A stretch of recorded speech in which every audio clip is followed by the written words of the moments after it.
and calm. And again, maybe you're watching later in the afternoon, in which case I hope you had a great day. And yeah, we're a great day ahead of you. So today, what I want to talk about is where does faith grow from? And it's kind of an interesting thing because I think in our Western tradition, faith is to become sort of an intellectual assent to a list of ideas. So we have these list of ideas over here. If you agree to these ideas, then you have faith. And yet that's not entirely correct. I mean, obviously, like faith has a set of beliefs to it. I have a set of beliefs, you have a set of beliefs. That's all well and good. But we have to be careful. We have to allow faith to actually be a little bit more than that. And from the Swedenborgian tradition, that's a big one because there's this constant focus on saying, all right, we really have to get back again and again to that love is the ultimate reality. And love is actually what faith is all about, not necessarily belief. And it's why, like, two different people can have two different sets of beliefs, but it doesn't mean that one has faith and one doesn't. It's they can both have faith, but they can be distinctive positions. And let's take a look at what gets shared, or another way to look at that in terms of what is shared. And this is a fascinating series. This is a little series here from book Secrets 7:31-21. And here it's like, hey, just remember this. Remember this about faith. And it's talking about faith that is the fact that faith does not come from belief. What it comes from is love. So let's take a look at some of these passages. It's a little list here. Faith does not exist through love. So in other words, faith is nothing if it doesn't have love in it. Faith is never possible except for there's charity. So if you're not being nice, if you're not being kind towards other people, and somehow you're keeping a belief that somehow you have faith, you have religious faith, you're missing the boat. Number three, faith is belief, charity makes the church, not faith isolated from charity. So that's really interesting too, right? Again, where it says charity makes the church, that idea of taking care of other people, this idea of a church has to be active. It has to be active in its community. It has to be doing things for others. And that's what actually makes the church, not a list of doctrinal statements. After all, truth is nothing but the form of goodness. Nothing else gives it birth, and nothing else gives it life. Really good statement. So here's faith, and the idea that faith is given birth. In other words, like it comes into being out of love and out of goodness, and that's what enlivens it as well. If it doesn't have that, it's just dead. And that's where I think, again, the famous words of Saint Francis Assisi of "preach the word every day, and if need be, use words." Is so important, right? It's fun having theological conversations. I enjoy having theological conversations. Probably many of you enjoy having theological conversations, which is all well and good. But we can't confuse that with what religion is actually all about. It's not about a whole bunch of doctrine. It's not a whole bunch of thoughts. It's about this constant invitation to making the world a kinder, gentler place. And it's this invitation, and it's this invitation that both is in our hearts and it's in our communities, it's in our groups, should be in our churches, our synagogues, our mosques. This invitation to move out there into the world. And anytime faith is something different and is weaponized, we're really in trouble.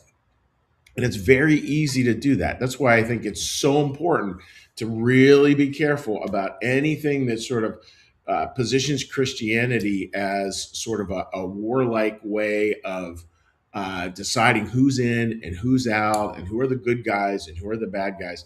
That's not what faith is really there to do. And just imagine what starts to grow when we really understand that faith is born of love.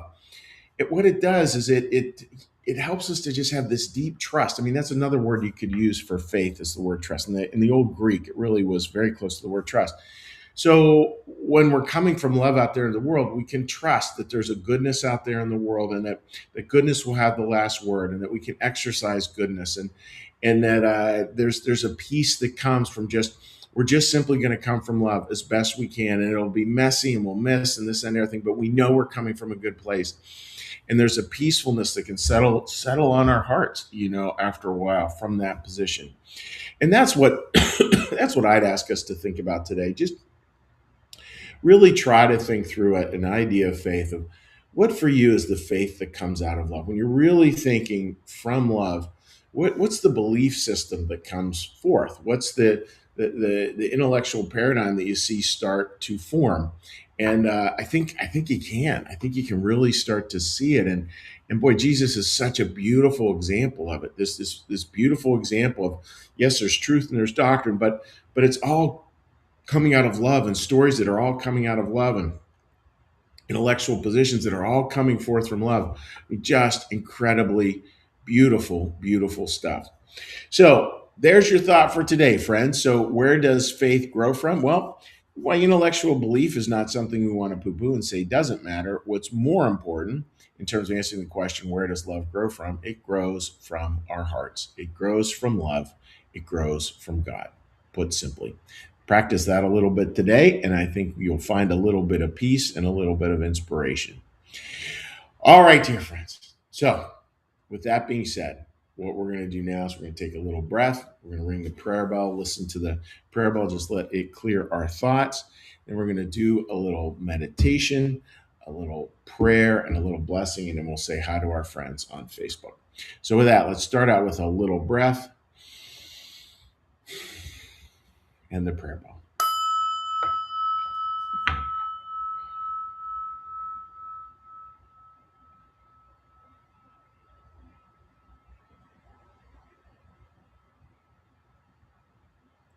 Be still and know that I am God. Be still and know that I am. Be still and know that I.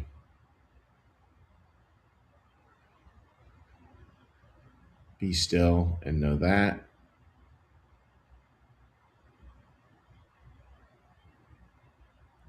Be still and know.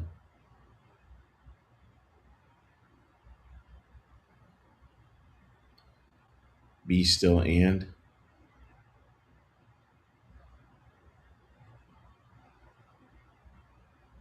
Be still.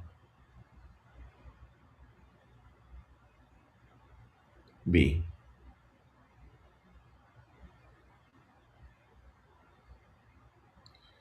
Our Father, who art in the heavens, hallowed be thy name. Thy kingdom come, thy will be done, as in heaven, so upon the earth. Give us this day our daily bread, and forgive us our debts, as we also forgive our debtors. And lead us not into temptation, but deliver us from evil. For thine is the kingdom, and the power, and the glory forever. Amen. May the Lord bless you and keep you. May the Lord make his face to shine upon you and be gracious unto you. May the Lord lift up his countenance upon you, bring you peace, and bring you home. Amen. All right, dear friends, let's take a quick look here at Facebook. And again, I hope everybody has a wonderful day ahead of them. That is for sure. And all right, let's look on over to here. Yeah, it's going to be a good weekend coming up. That's what I got to say. We got a nice family wedding, so that'll be a ton of fun as well. All right. All right. Marcus, good morning. And good morning to you. Good morning to you, Rita. Linda, good morning to you. Oh, Louise, I love that what you said there. Faith is a recognition of truth in one's soul, deeper consciousness. It really is. It's a little bit of that art of recognition, right? And we just get a sense of truth. And it's so interesting. Louise, if you like that topic, a great book on that is a book by Parker Palmer. And the book is called Hidden Wholeness, where he's talking about that deeper consciousness, that truth that rests on our soul, that wholeness that is within. And it's based on a beautiful idea that we all know the answer. It's deep within, it gets clouded. But anyhow, that's an idea of a book to read. And Gene, good morning to you, my dear friend. I hope you're doing well. All right, friends. Well, listen, God bless you all, and we will see you tomorrow for our Friday 10 Minutes of Calm. Wishing you a wonderful day filled with a lot of love and inspiration. Take care.